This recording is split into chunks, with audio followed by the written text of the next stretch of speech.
Hello Mila, hello Jack.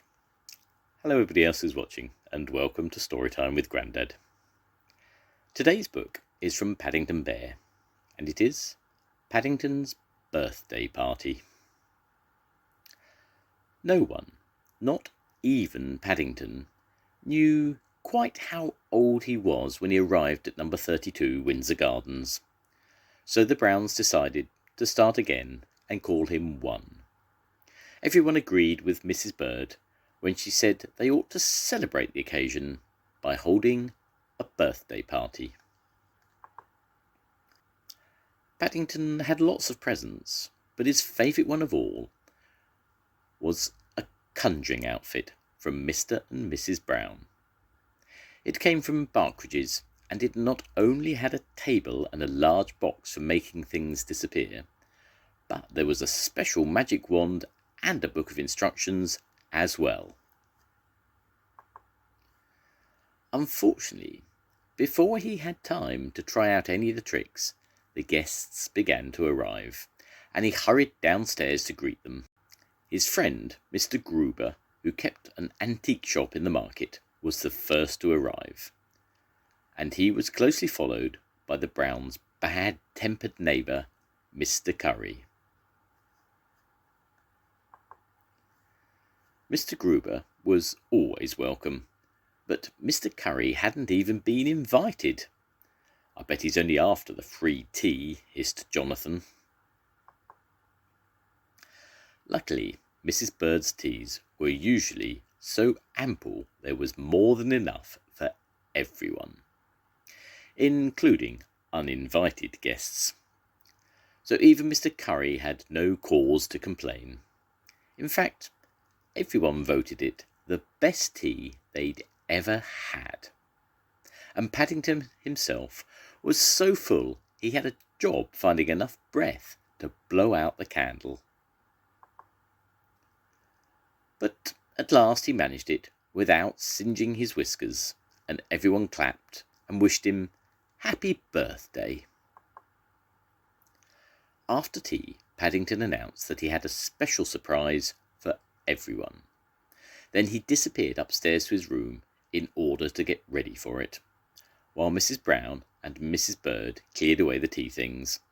Mr. Brown set about arranging the rest of the guests at the other end of the room.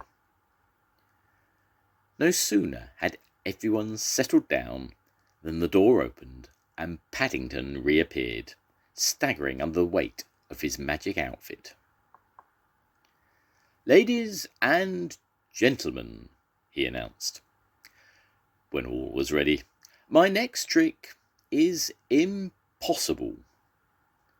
"But you haven't done one yet," called Mr. Curry. Paddington ignored the interruption. He consulted his instruction book. "For this trick," he continued, "I would like an egg, please." Mrs. Bird looked worried.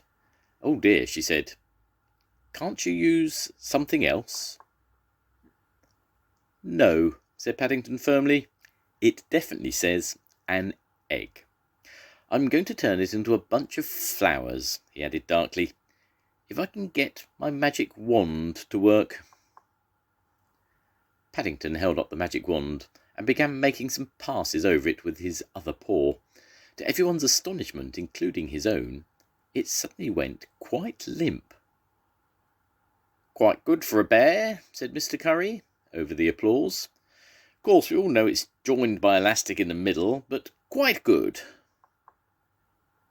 Paddington gave the Brown's neighbour a hard stare.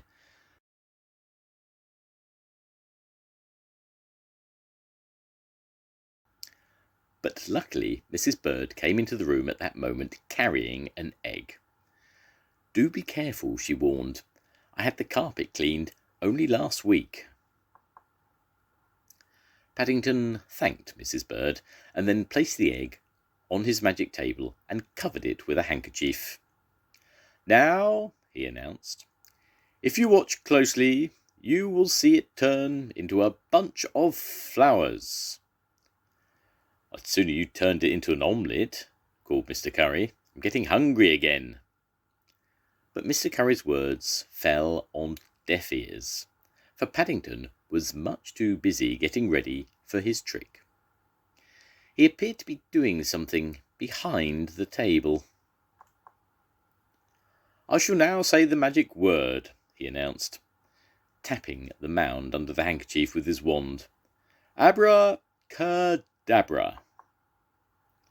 As Paddington tapped the handkerchief, a murmur of approval went around the audience, for sure enough, the egg had disappeared. "Bravo!" shouted Mr. Gruber. "Good old Paddington!" cried Judy. But Paddington was far from finished. Before the applause for the first half of his trick had died away, he raised his hat and withdrew a bunch of roses. Mr. Brown took a closer look at the crumpled objects in Paddington's paw. "Aren't those my roses?" he exclaimed. "No wonder the bushes looked rather bare just now." "Shh, Henry," said Mrs. Brown. "I'm sure they'll straighten out again once they're in water. Besides, I think he's about to do another trick." "Perhaps he's going to make himself disappear now," said Judy.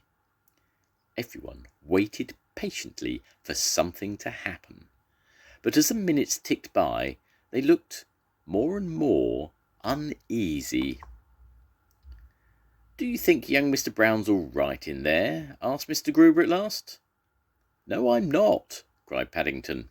"It's all dark, and I can't read my instructions." Mr. Gruber hurried to Paddington's assistance.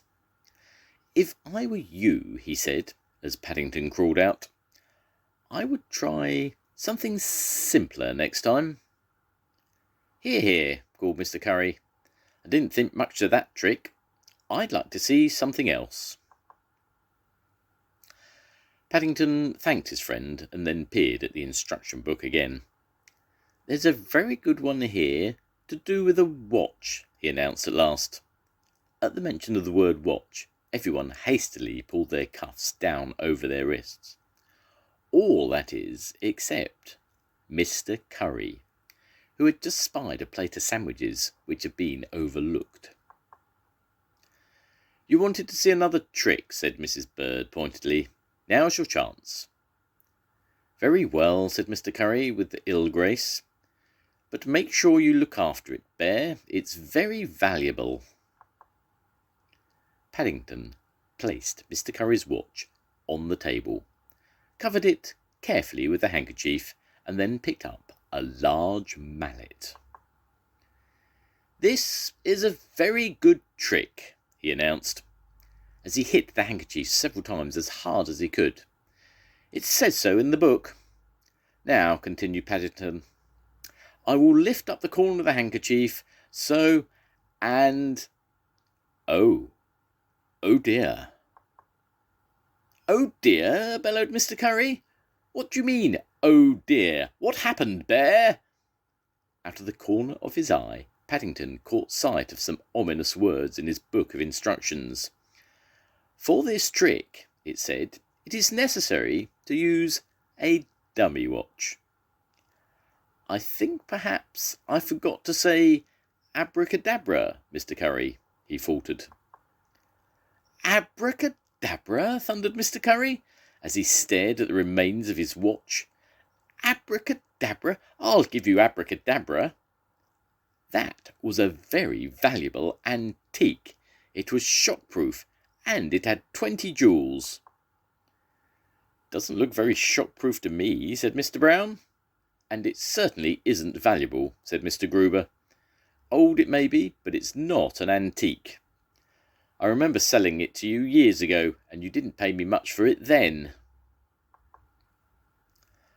"I think I may have found one of your jewels, Mr. Curry," said Paddington excitedly. "One of the jewels?" exclaimed Mr. Curry. "What about the other 19? This is disgraceful." Mr. Curry was so cross he flung himself down in his chair. Just as quickly he leapt up again. "Ugh," he said, "I'm sitting on something sticky." "Oh dear," said Paddington, "I think you've just sat on my disappearing egg, Mr. Curry. It must have reappeared again. Serves you right for telling lies to a young bear, said Mrs. Bird sternly, trying to make him think it was a valuable watch indeed. Pah! Snorted Mr. Curry. But for once the Brown's neighbour was at a loss for words. I shall never, he said, glaring at Paddington as he made for the door, ever come to one of your parties again. When the laughter had died down, Mr. Brown looked at his own watch. It's getting near bedtime, he said. Most of all, Paddington's. So I suggest we all do a disappearing trick now. All good things come to an end, said Judy, as she and Jonathan joined Paddington on the doorstep of number 32, Windsor Gardens, while he waved goodbye to everyone. Even birthday parties. If they didn't, said Jonathan, you'd never have another one to look forward to. Perhaps, said Paddington as he went upstairs to bed, I'd better write this one up in my scrapbook first, before I forget it. Besides, I want to tell my Aunt Lucy all about it, and so much has happened, I may have a job getting it all on one postcard. The end. Goodbye, Mila. Goodbye, Jack. I'll see you soon. Goodbye, everybody. Bye.